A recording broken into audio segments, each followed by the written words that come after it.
Na semana passada, estive ausente dessa casa, estava na Alemanha, cumprindo uma agenda a convite da entidade alemã Aliança Climática, quando a presidente Dilma Rousseff tornou esse país um pouco melhor, sancionando a Lei de Acesso à Informação, já conhecida como LAI, e instalou a Comissão da Verdade. Duas medidas que me são muito caras, como soldado da transparência e como ex-exilado político. Hoje falo da Lei de Acesso à Informação. Sobre a Comissão da Verdade, falarei em uma outra oportunidade. A abordagem sobre a transparência na administração pública é um exercício que pratico desde o tempo em que cumpri o mandato como prefeito de Macapá, no início da década de 90, porque sempre entendi que o gestor público deve prestar contas de seu mandato.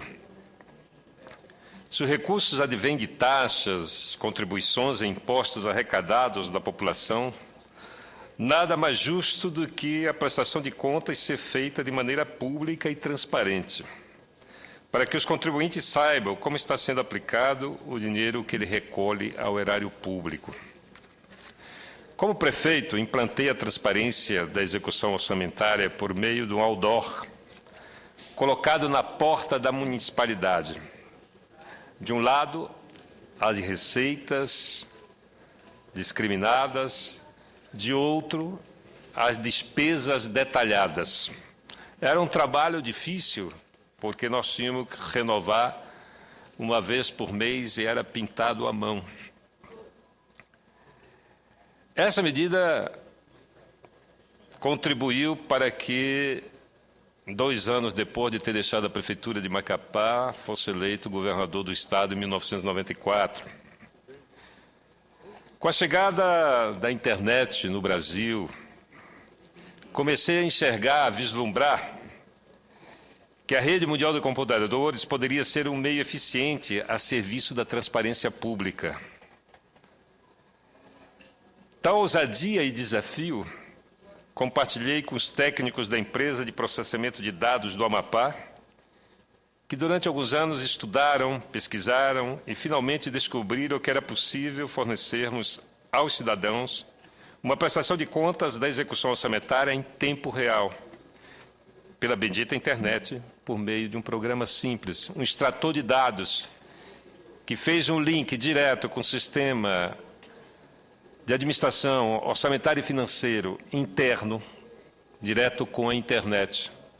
Deixou de haver um sistema para dentro do governo, o sistema foi aberto, deixou de... o CIAF, o CIAFEM, que era um filhote do CIAF, deixou de ter senha e passou a ser aberto a partir de 2001, para quem quisesse ter acesso às receitas e às despesas detalhadas do governo do Amapá. Como senador, em meu primeiro mandato, consegui aprovar a Lei Complementar 131 de 2009, que obriga todos os entes públicos, do Executivo, do Legislativo, do Judiciário, a prestar contas em tempo real na internet. Confesso que estou muito feliz por ver que minha luta a favor da transparência pública está se aperfeiçoando. Feliz porque, graças à Lei Complementar 131 de 2009, sancionada pelo presidente Lula, de minha autoria, aprovada por essa Casa, o caminho da transparência pública começou a ser trilhado, apesar de agora muita gente se ufanar como pai da matéria, conforme dizem num ditado na boa terra da minha querida líder, da senadora Lídice da Mata.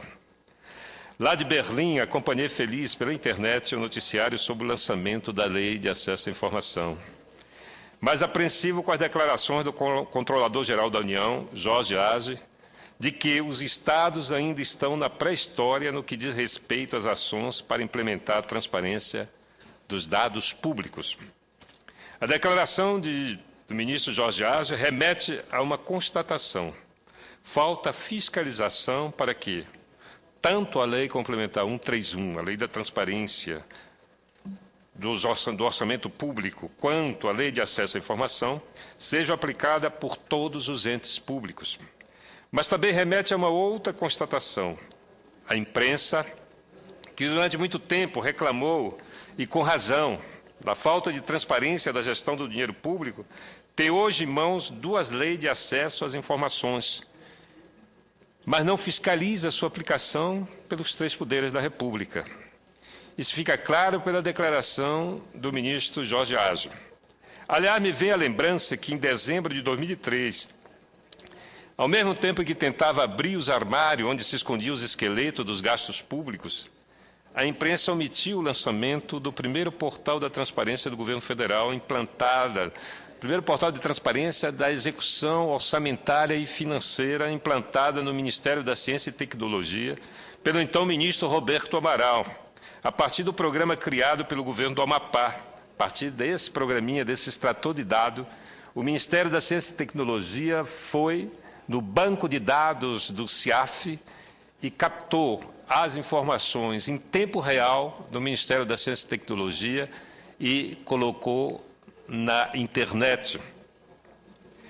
A mídia, na época,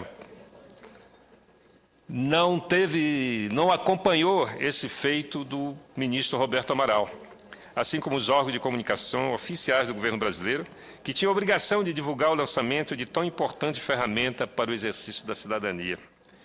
Vejam, os senhores, em 2003, já com o projeto da Lei Complementar 131, tramitando no Senado, nos bastidores, com a ajuda do companheiro Roberto Amaral, implantamos no Ministério da Ciência e Tecnologia a semente do atual portal da transparência que se generalizou pelo país como um todo. A implantação da transparência no Ministério da Ciência e Tecnologia foi a semente que encantou o então controlador-geral da União, Waldir Pires, que decidiu lançar o portal da transparência do governo federal. Feito concretizado com muita luta por Waldir, pois Waldir enfrentou uma resistência dentro do próprio governo para colocar o portal no ar. E eu falo isso porque também, enquanto governador, eu tive uma resistência enorme interna dentro do governo para colocar de forma aberta as receitas, inclusive os saldos bancários, e todos os dias para a internet. Espero que, a partir de agora, com as 2 leis vigendo, haja um acompanhamento maior de toda a imprensa, mas, sobretudo, que haja uma grande mobilização da sociedade, porque a Lei Complementar 131 ela é uma lei que obriga o detalhamento da despesa, enquanto a Lei de Acesso à Informação obriga o fornecimento das informações solicitadas e determina que outras sejam colocadas na internet. Ela não é tão específica quanto a Lei Complementar 131, a Lei da Transparência, que obriga o detalhamento de cada despesa do governo, inclusive da folha de pagamento. A lei determina que todas as despesas executadas por entes públicos sejam colocadas, detalhadas na internet. Portanto, as folhas de pagamento também são obrigadas a aparecer todos os gastos. E pagamento de pessoal é gasto público. E aqueles que não aceitarem que seus salários frequentem as páginas da internet, sendo um funcionário público, não tem outra opção a não ser procurar um trabalho na iniciativa privada. Aí, então, teria garantido o sigilo de suas contas. Mas, como servidor público, pago com recursos do contribuinte, a folha de pagamento também deve constar como gasto público e está à disposição de todos os contribuintes desse país na internet. Portanto, encerro aqui dizendo que o governo federal, a presidenta Dilma, toma mais uma decisão fundamental de colocar a folha de todos os servidores, porque os nossos salários já estão na internet. Portanto, servidor público é gasto público e deve estar detalhado os gastos com o pessoal na internet.